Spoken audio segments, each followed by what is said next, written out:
Agustus tahun 45, itulah hari kemerdekaan kita. Merdeka! Shalom Bapak Ibu Saudara, apa kabarnya?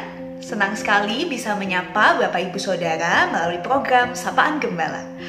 Nah, kita bersyukur juga bahwa kemarin kita baru saja memperingati Hari Ulang Tahun Republik Indonesia yang ke-77.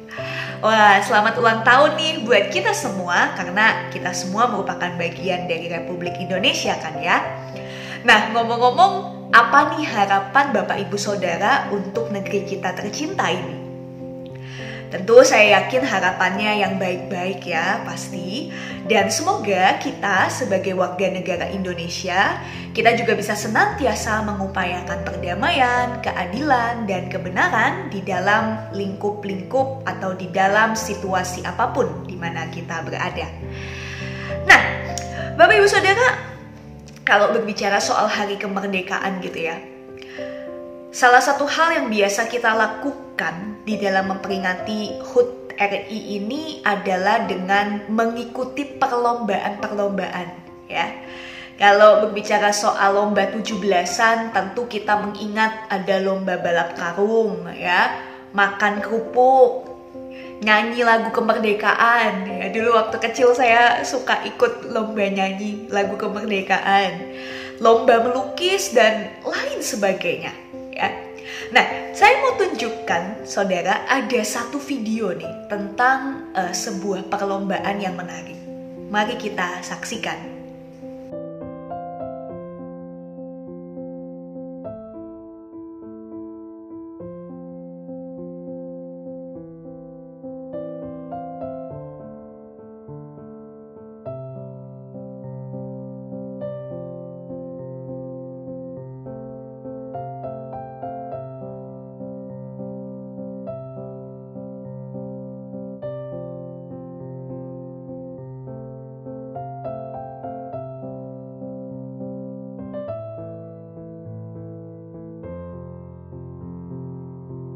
Nah, gimana tanggapan Bapak Ibu Saudara menyaksikan video tadi?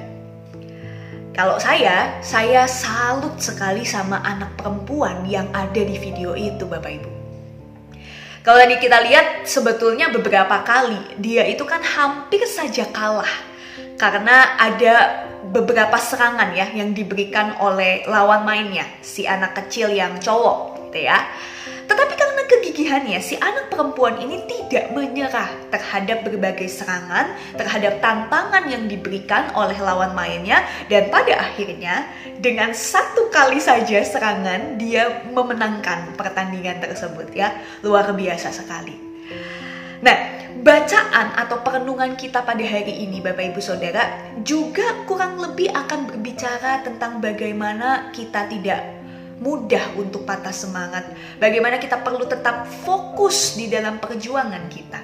Dan karena itu saya mau mengajak kita untuk membuka bacaan leksionari pada hari ini dari Ibrani pasal 12 ayat 3 sampai 17.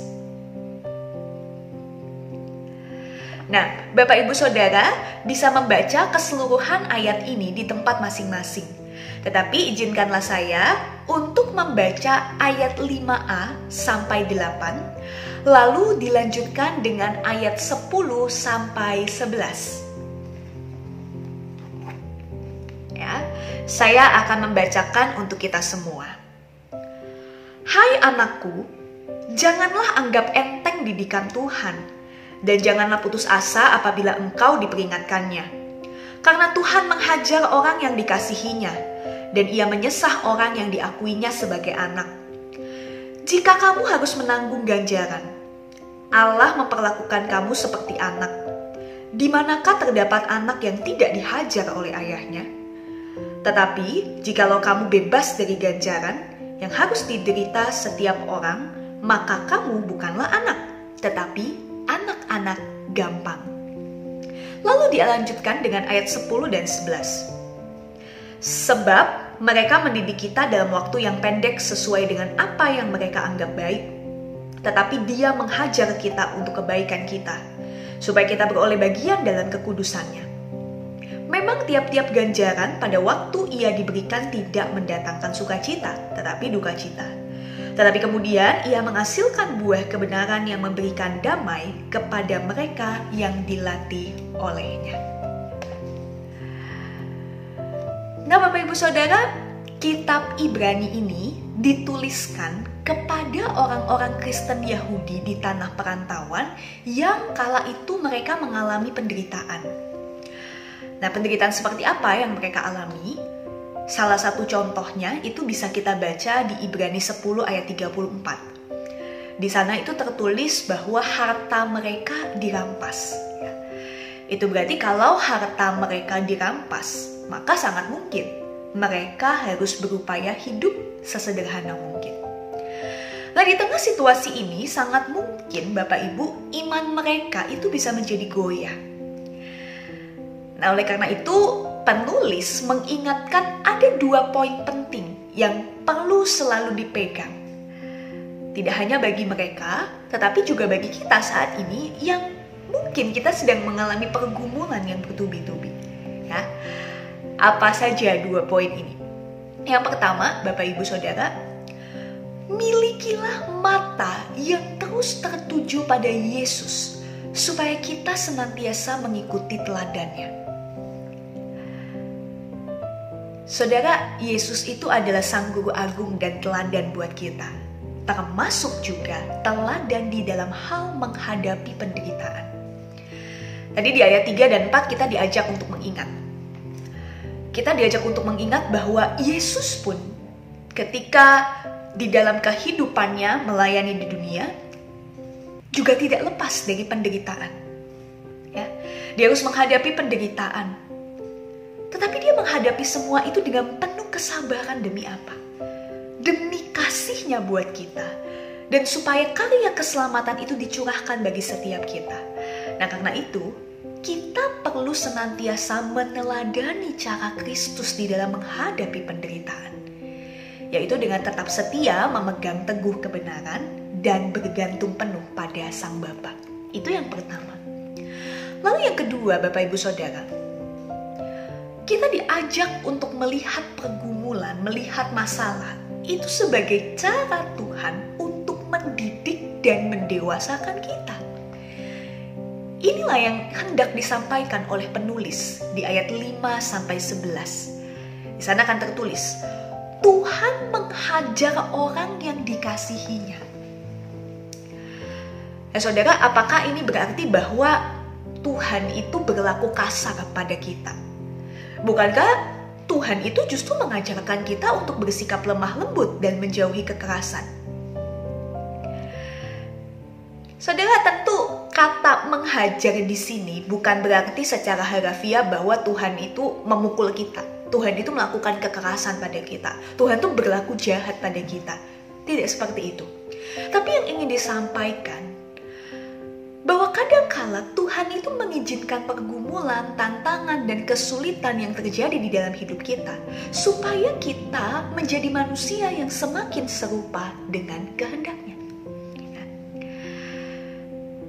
Saya jadi mengingat ada salah satu pernyataan menarik dalam sebuah percakapan di sebuah film. Film ini judulnya Evan Almighty. Kurang lebih percakapannya begini, Bapak Ibu Saudara. Ketika kamu memohon pada Tuhan agar dapat menjadi pribadi yang sabar, apakah Tuhan akan langsung memberimu kesabaran atau memberimu kesempatan untuk bersabar? Ketika kamu memohon pada Tuhan supaya bisa menjadi pribadi yang penuh kasih, maka apakah Tuhan akan langsung memberimu rasa kasih atau justru memberimu kesempatan untuk mengasihi? Nah, Saudara, kalimat ini menarik ya untuk kita renungkan.